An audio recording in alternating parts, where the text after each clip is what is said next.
नमस्कार दोस्तों, मैं संजीव भट्ट। उम्मीद है आप सब अच्छे हैं, अच्छा कर रहे हैं। आज मैं आपको एक छोटी सी कहानी सुनाना चाहता हूँ कि लाइफ में जब परेशानियाँ आती हैं तो हमें करना क्या चाहिए। क्या हमें परेशानियों पे फोकस करना चाहिए या हमें सॉल्यूशन पे फोकस करना चाहिए। तो एक बार एक आदमी बहुत परेशान था, अपनी गाड़ी से कहीं जा रहा था। रास्ते में नदी थी, नदी के ऊपर पुल था, वहाँ पे उसकी गाड़ी का टायर पंचर हो जाता है। अब वो परेशान, अब वो सोच रहा था कि यार मुझे जल्दी जाना था, इतनी परेशानी थी और इसमें टायर भी पंचर हो गया। खैर, उसने गाड़ी का टायर चेंज करने के लिए स्टेपनी निकाली, गाड़ी के चारों बोल्ट खोले टायर के, और संयोग की बात कि वो जो चारों बोल्ट थे वो लुढ़क के नदी में गिर गए। अब वो और परेशान, एक तो टायर पंचर, स्टेपनी चेंज करने के लिए उसने टायर निकाला तो बोल्ट सारे नीचे नदी में गिर गए। इसी बीच वो परेशान था, अपने आप को कोस रहा था। तभी वहाँ बगल से एक आदमी जा रहा था, बड़ा सिंपल सा आदमी।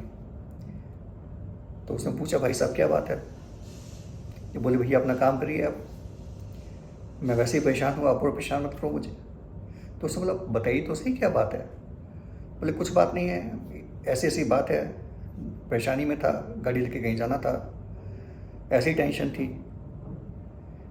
जब मैंने गाड़ी का टायर चेंज करने के लिए पंचर होने के बाद बोल्ट खोली तो बोल्ट नदी में गिर गए। अब समझ नहीं आ रहा क्या करूँ। तो जो आदमी जो था, बड़ा नॉर्मल सा आदमी देखने में, उसने उसको बोला, आप एक काम क्यों नहीं करते हैं, आप एक काम करिए, जो बाकी 3 टायर हैं उनमें से एक एक बोल्ट खोल लीजिए और चौथे टायर को भी 3 बोल्टों के साथ फिक्स कर दीजिए। तो आपके जो चारों टायर हैं उनमें 3-3 बोल्ट हो जाएंगे। यहाँ से कुछ दूर जाके आगे आपको शॉप मिल जाएगी, वहाँ पे आप एक एक बोल्ट और सब में डाल देना, सब में 4 बोल्ट हो जाएंगे। उसने उस आदमी की बात सुनी और उसने पूछा कि मुझे एक बात समझ नहीं आ रही, ये बात जब आप समझ सकते हो तो मैं क्यों नहीं समझ पाया।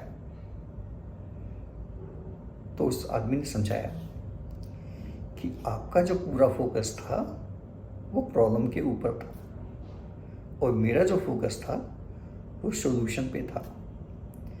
सो लाइफ में जब भी ऐसी सिचुएशन आती है तो हमें हमेशा प्रॉब्लम को सिर्फ एक बार समझना चाहिए, 2 बार समझना चाहिए। फोकस उस पर नहीं करना चाहिए, फोकस होना चाहिए सॉल्यूशन के ऊपर। So always focus on solution, not on the problem. Thank you.